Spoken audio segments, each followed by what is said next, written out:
அனைவருக்கும் வணக்கம். தலித் சமுதாயத்தை சார்ந்த பெரியவர்களுக்கும் தாய்மார்களுக்கும் இளைஞர் பெருமக்களுக்கும் இந்த நேரத்தில் ஒன்றை தெளிவாக நான் கூறிக்கொள்ள விரும்புகிறேன். எங்களது நாடார் சமுதாயம் ஒருபோதும் தலித் சமுதாயத்திற்கோ அல்லது தலித் சமூக மக்களுக்கோ எதிரிகளோ அல்லது விரோதிகளோ அல்ல என்பதை கூறிக்கொள்கிறேன்.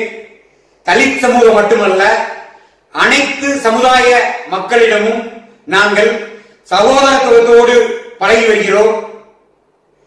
ஆனால் டாக்டர் கிருஷ்ணசாமி அவர்கள் தொடர்ந்து அவரது அரசியல் சுயலாபத்திற்காக எங்களது நாடார் சமுதாய மக்கள் மீது தொடர்ந்து அவர் பாதிப்பினை உண்டாக்கி வந்து கொண்டே இருக்கிறார்.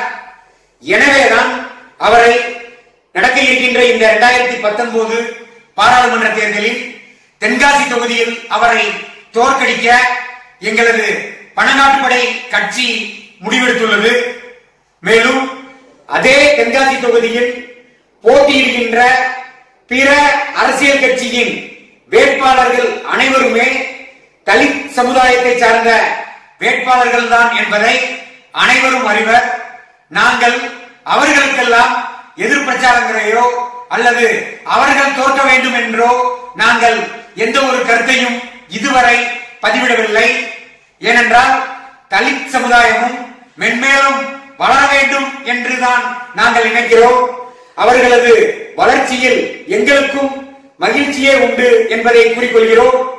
ஆனால் தொடர்ந்து தனது சுய அரசியல் லாபத்திற்காக எங்கள் சமூக மக்களை பாதிப்பிற்குள்ளாக்கி வரும் டாக்டர் கிருஷ்ணசாமியை கண்டிப்பாக நாங்கள் தோற்கடிப்போம் என்பதை இந்த நேரத்தில் தெளிவுபட கூறிக்கொள்கிறேன். நன்றி.